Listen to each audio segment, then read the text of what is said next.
Hello everybody, thanks for tuning into another video. Today what I'm going to be looking at is the new Samsung SmartTag. Now this is not that Pro version, the one that's got the ultra wideband technology where you can scan it with your phone. This is the standard one that's available at the moment, and I believe the Pro, I think they're called SmartTag Pros or Ultras, whatever they're called, they'll be available at a later part this year. So I managed to pick up a couple of these at a decent price, so I thought I would share with you opening them up and just setting them up. I can't use my phone because I'm actually using my phone for recording, so hopefully I'll be able to pair them up on my tablet. I don't see why I won't be able to. And just before I go and crack that up, so you can see some serial numbers and good stuff there, nothing else there really, and a close-up of the box there. So let's go ahead and open this up. I don't think there's going to be much more in the box other than the device itself, which is there. This looks like a key fob, right? Maybe if you're in a flat and you've got one of those sort of security doors where you touch a key fob to let you into the sort of block, that's effectively that sort of a device. So it's a very nice size. You're looking at about 3 centimeters by 3 centimeters square. It's got a little keyhole there, and let's see if there's an actually chain or anything attached to it, or sorry, included in the box to attach to it. No, there is not. That's a shame, Samsung. You could have put a little metal loop in there or something, but anyway, there you go. Let's get that out of the way. Right, and this here is actually a button as well. So I believe when I hold this, it's going to start going into a pairing mode. So what I'll do is I'll get my tablet out, and I will start pairing. So let's get rid of this stuff here because we don't need this anymore. That's the packed one. We don't need that. Maybe we'll unpack the second one and see what it looks like when you've got two paired to your device. I've just got my tablet there. Hopefully this is going to work. And I believe you just hold that button like that and wait for it to do so. So it made a little noise there, and I believe that tells us that it's in pairing mode, and it has shown up on the tablet. So as you can see there, it's telling us that it's found the smart tag. And do I want to add it? Yes, I do. I do want to add it, so I'm just going to put that down there, and hopefully you can still see. I'm absolutely going to accept the terms and conditions, whatever they are, because I think by now most of our lives are in the cloud. And let's just start connecting to your smart tag. Press the button at the center of the smart tag, so let's go ahead and press that. Okay, it's registering the tag to the account. Pretty straightforward process. We're a couple of minutes into this video and the device is nearly paired, and I suppose it's going to be ready to go. So what should I call this? I'll call this keys, because the main reason why I got this is I always seem to lose my keys. So I'll call this house keys. House keys. And then I'll put the other one on my car keys. Right, there we go. Use smart things find in your tag to find it.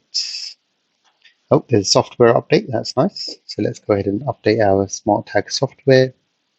And this is interesting. So other than just being a tag that allows you to find your devices, what you can actually use this tag for, and I believe the button allows you to perform one function, is to actually control a smart device in your home. So it might be that you want to, I don't know, keep it on your bedside table and hit that button to turn off all the lights at night or something. Why not? Or maybe you keep it on your keys and you want to turn on the heating or something when you're on the way home, or turn on some lights while you're out, maybe. Who knows? But that button does allow you to do, I believe, one thing. I don't know if there's a double press function or not. We're going to find out, hopefully. It says it's updating, so we'll let it go ahead and update.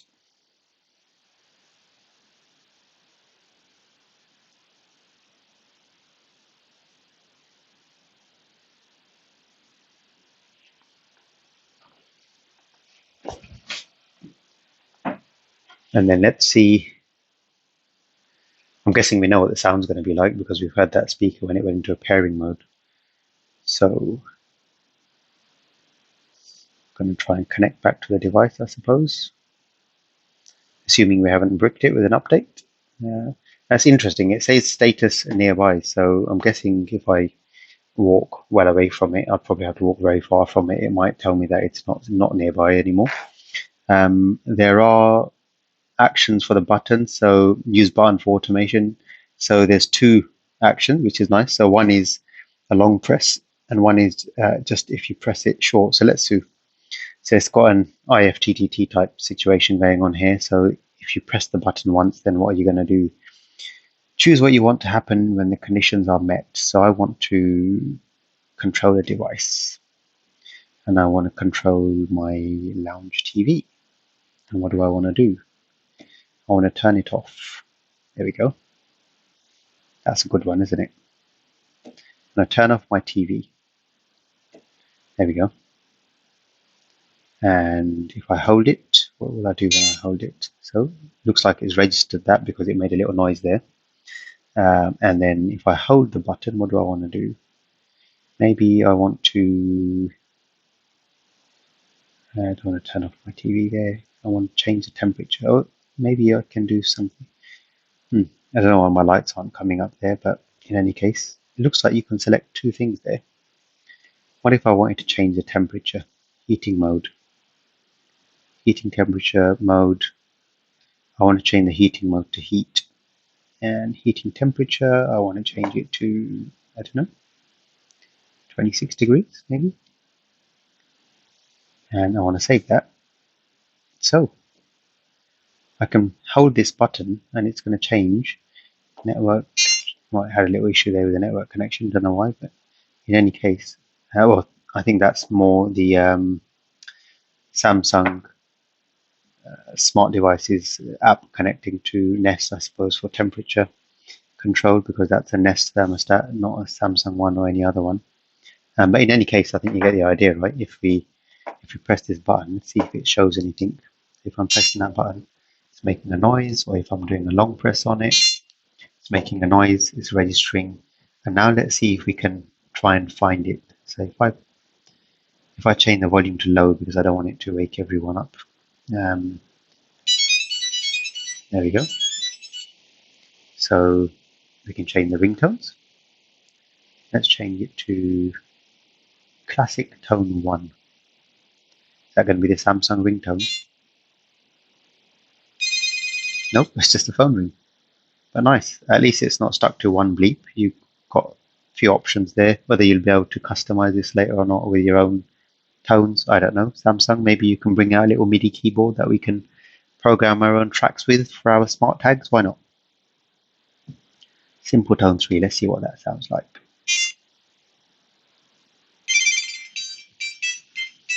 We'll go with that one. It's got a battery indicator on it, so it's telling us the battery was full as of 1 minute ago. The range of full is 91 to 100%, medium 16 to 90%. Interesting. 16% classified as medium. I thought it would have been 50%. Low is 6 to 15%, and very low, 0 to 5%. I believe the battery on this thing is supposed to last a few months. I'm guessing getting it 3 to 4 months out of it, depending on how many times you end up triggering it off, I suppose, or how many times the sound is coming out of there, because the most thing that's going to use the battery in here, I'm guessing, is the speaker, probably more than the low energy Bluetooth chips in here. But overall, there you go, SmartTag. Shall we pair up the other one? If you are interested in seeing two paired, let me know. I won't do it now. I think it's going to be more of the same. So I won't go through the process again. Hopefully, this gives you a little idea of the sort of basic functionality you get out of a device like this, and maybe helps you to decide whether or not it's right for you. Certainly is going to be useful for me because I'm going to turn that volume to high. I'm not going to play with it anymore. But this is going straight on my keys. One on the car keys, one on the house keys, and hopefully I'm not going to be losing my keys. Well, I'll lose them, but I'll be able to find them very easily thereafter. So on that note, I'd like to thank you very much for watching this video. If you did leave it, please don't forget to leave a thumbs up, and don't forget to hit that subscribe button in the corner below, so you'll be notified of more videos. Thank you very much for taking the time to watch this video. Take care and all the best.